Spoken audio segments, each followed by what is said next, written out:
Welcome to Clearly Conveying. I am Jeff Poe and this is Chris Long. Today we'd like to speak about crown face pulleys. Chris, there's a lot of talk out in the industry with regards to crown in a conveyor pulley. Can you share with me just a few thoughts of your own? Why is crown important on a conveyor pulley? Well, a lot of people don't even realize that there is a crown in most of their pulleys. I'm surprised when we get customers in here and we start demonstrating that. There's a lot of them that are, conveying to us. We didn't even know that this pulley was bulged in the center. We thought it was a flat, straight face all the way across from one side to the other. So first of all, people are oftentimes surprised to hear that there is a crown in it, and then they wonder why. What's that crown there for? Yeah, well, and we understand, being in the industry and manufacturers of conveyor pulleys, that having crown in a conveyor pulley actually enhances the belt tracking as the belt travels around the pulley. And essentially what makes that happen is the diameter in the center of the pulley is larger than the diameter on each end of the pulley.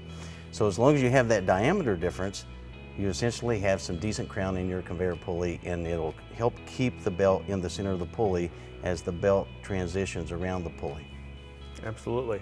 And if you question that, all you have to do is go out sometime and try to track a flat face pulley in a conveying system, and you find out how much more difficult it is to track that belt when you do have flat face pulleys. And that brings up a good point. So what positions can use crown on the face of the pulley? As long as they're using a fabric belt, we tell people that they can have a crown pulley in any application or any position in the conveyor. Any drives, bends, take-ups, you name it, they can put a crown in there. Yeah. How about, if you have a crown face drive pulley and maybe a crown face snub pulley, is that maybe a relationship you want, or maybe try to avoid that? That's something that most of our customers who put those in put a crown in both of those locations.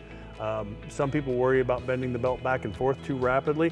Our experience has been that there's no issue with that. And in fact, we have a lot of people that have put a wing in that position, even in the snubbers, and with really no problems to the belt. Yeah, no problems. Sometimes if you have a situation like that, and it all is application specific, but you might get a little bit of belt squill as the belt goes around the pulley, but short of that, generally no issues, right?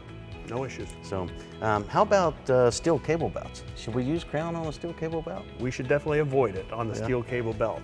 We want to stay away from that. Steel cable belts are not built to actually flex very well laterally across the face of the pulley. So and the manufacturers will tell you, you must use flat face pulleys on a steel cable belt. And is that because they're concerned about damage to the steel cables that are embedded? Absolutely. Like different Absolutely. And that's a very expensive belt, so we don't want to do anything that might compromise that belt.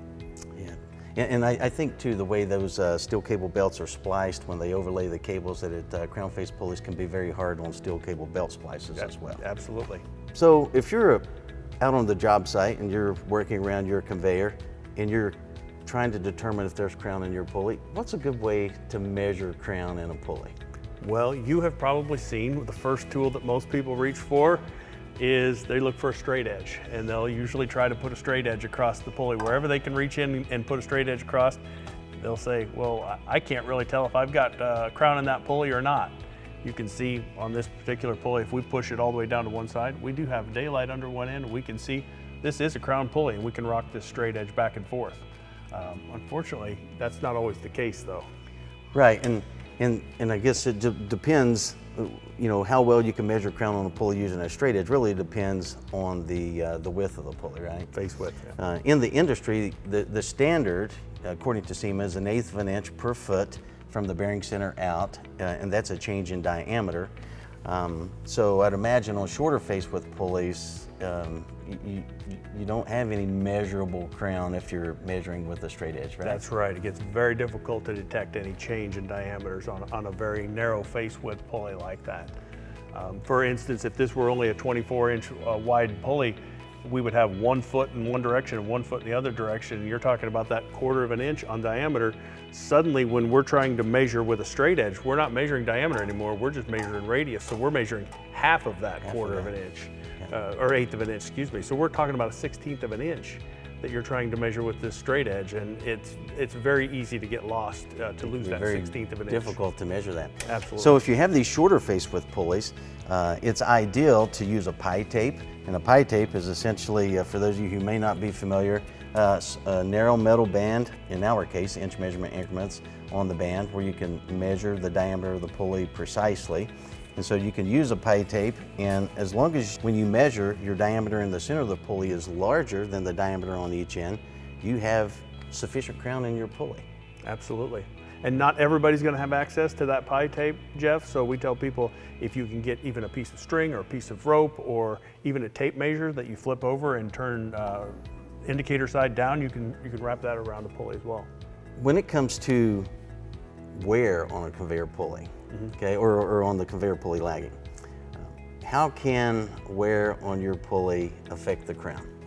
Well, if they lose the crown, they've lost all that tracking capability. And sometimes you can actually get a reverse crown or an inverse crown where you've worn out too much through the center. And in those cases, you'll have this mysterious belt tracking issue where the belt's constantly wandering back and forth. And that's probably something you've seen a lot out in the field in your travels. You bet. And so if I may call your attention to a little schematic we've put together for you. Obviously, when you're defining crown, the diameter in the center of the pulley needs to be larger than the diameter on the edge to give you a crown profile. And as Chris just mentioned, if you have a conveyor pulley where you have lagging and the lagging's worn in the center, oftentimes that lagging can be difficult, or that wear in the lagging can be difficult to detect, especially if it's a plain lag pulley without any grooving, Yes. right? And so if you have wear on your lagging, the diameter in the middle of the pulley essentially can become less than the diameter on the ends, and that produces that reverse crown that you're talking about. And as you mentioned, if you have that happen, now the belt will wander to the left or to the right, but it'd be very difficult to keep it in the middle, right? It absolutely is. So with a groove pulley, what's a good way to determine if there's wear? This grooving can really help you out a lot, because what you'll notice if you've got a lot of wear, these grooves are all the same depth.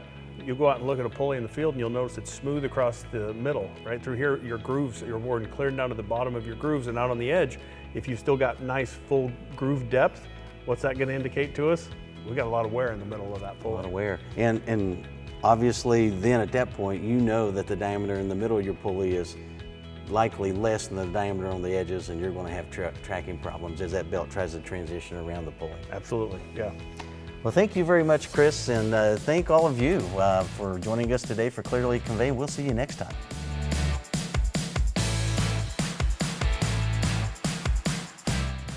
So if you try to spin the pulley and it doesn't spin very easily, or it's really hard to spin, what's that telling you? That's telling you got some binding going on somewhere, right, that needs attention.